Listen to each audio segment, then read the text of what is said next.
അബുദാബിയിൽ റോഡ് ഭാഗികമായി അടച്ചു. റോഡ് അറ്റകുറ്റപ്പണികളോടനുബന്ധിച്ചാണ് ഈ നടപടി. 2026 ജനുവരി 10 ശനിയാഴ്ച വരെയാണ് റോഡ് അടച്ചിടുന്നത്.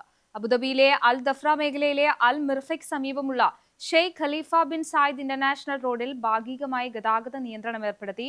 റോഡ് ഭാഗികമായി അടച്ചിടുന്നതായി അബുദാബി മൊബിലിറ്റി അറിയിച്ചു.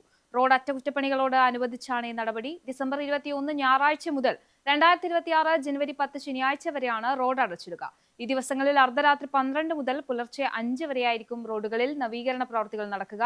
റോഡിന്റെ ഇരുവശങ്ങളിലുമായി 2 വരി പാതകൾ വീതം അടച്ചിടും. യാത്രക്കാർ ഈ സമയക്രമം മനസ്സിലാക്കി യാത്രകൾ മുൻകൂട്ടി പ്ലാൻ ചെയ്യണമെന്നും ഗതാഗത കുരുക്ക് ഒഴിവാക്കാൻ ബദൽ പാതകൾ ഉപയോഗിക്കണമെന്നും അധികൃതർ അറിയിച്ചു. ജനുവരി 1 മുതൽ റിയാദ് മെട്രോയിൽ പുതിയ ടിക്കറ്റിംഗ് സൗകര്യം ആരംഭിക്കും. നിശ്ചിത നിരക്കിൽ പരിധിയില്ലാത്ത യാത്ര അനുവദിക്കുന്നതാണ് ഈ ടിക്കറ്റുകൾ. യാത്രക്കാർക്ക് സമയവും പണവും ലാഭിക്കുന്നതിനുള്ള ഒരു മികച്ച മാർഗമാണെന്നും അതോറിറ്റി വ്യക്തമാക്കി. വിദ്യാർത്ഥികൾക്ക് സെമസ്റ്റർ ടിക്കറ്റും മുഴുവൻ യാത്രക്കാർക്കും വാർഷിക ടിക്കറ്റും നൽകുന്നതാണ് പുതിയ ടിക്കറ്റിംഗ് സംവിധാനമെന്ന് അതോറിറ്റി അറിയിച്ചു. നിശ്ചിത നിരക്കിൽ പരിധിയില്ലാത്ത യാത്ര അനുവദിക്കുന്നതാണ് ഈ ടിക്കറ്റുകൾ. യാത്രക്കാർക്ക് സമയവും പണവും ലാഭിക്കുന്നതിനുള്ള ഒരു മികച്ച മാർഗമാണെന്നും അതോറിറ്റി വ്യക്തമാക്കി. യാത്രക്കാരുടെ ആവശ്യങ്ങൾക്കനുസൃതമായി തലസ്ഥാന നഗരത്തിനുള്ളിൽ പൊതുഗതാഗത സംവിധാനം വികസിപ്പിക്കുന്നതിനുള്ള യാത്രയുടെ കാര്യക്ഷമത വർദ്ധിപ്പിക്കുന്നതിനുമുള്ള ശ്രമങ്ങളുടെ ഭാഗമാണിതെന്നും അറിയിച്ചു.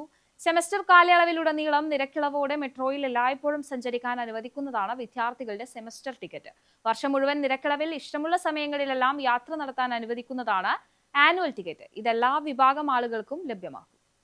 Dubai trade centre round about വികസന പദ്ധതിയുടെ ഭാഗമായി 2 പാലങ്ങൾ തുറന്നു. ജനുവരി പകുതിയോടെ നിർമ്മാണ പ്രവർത്തനം പൂർത്തിയാകുമെന്നാണ് RTIയുടെ വിലയിരുത്തൽ. ഡിസംബർ 2nd സ്ട്രീറ്റിൽ നിന്ന് ഷെയ്ഖ് റാഷിദ് റോഡിലേക്കും അൽ മജ്ലിസ് സ്ട്രീറ്റിലേക്കുമുള്ള ഗതാഗതം ഈ റോഡുകൾ വഴി എളുപ്പവും സുഗമവുമാകും. ഡിസംബർ 2nd സ്ട്രീറ്റിൽ നിന്ന് അൽ മജ്ലിസ് സ്ട്രീറ്റ്, അൽ മുസ്തഖ്ബാൽ സ്ട്രീറ്റ്, സബീൽ പാലസ് സ്ട്രീറ്റ് എന്നിവിടങ്ങളിലേക്ക് വെറും 2 മിനിറ്റിനുള്ളിൽ യാത്രക്കാർക്ക് എത്താൻ സാധിക്കും. ഇത് ട്രേഡ് സെന്റർ റൗണ്ട് അബൌട്ടിലെ ഗതാഗത കുരുക്ക് ഗണ്യമായി കുറയ്ക്കാൻ കാരണമാകും.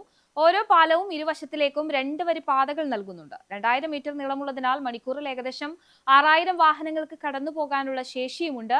കഴിഞ്ഞ വർഷം ഒക്ടോബറിലാണ് RTA 5 പാലങ്ങളുടെ നിർമ്മാണം പ്രഖ്യാപിച്ചത്. ജനുവരി പകുതിയോടെ നിർമ്മാണ പ്രവർത്തനം പൂർത്തിയാകുമെന്നാണ് RTIയുടെ വിലയിരുത്തൽ. ഇത് ട്രേഡ് സെന്റർ റൗണ്ട് അബൌട്ടിലേക്കുള്ള തിരക്ക് കുറയ്ക്കുകയും ഗതാഗതം മെച്ചപ്പെടുത്തുകയും ചെയ്യും. NTV UAE to the world.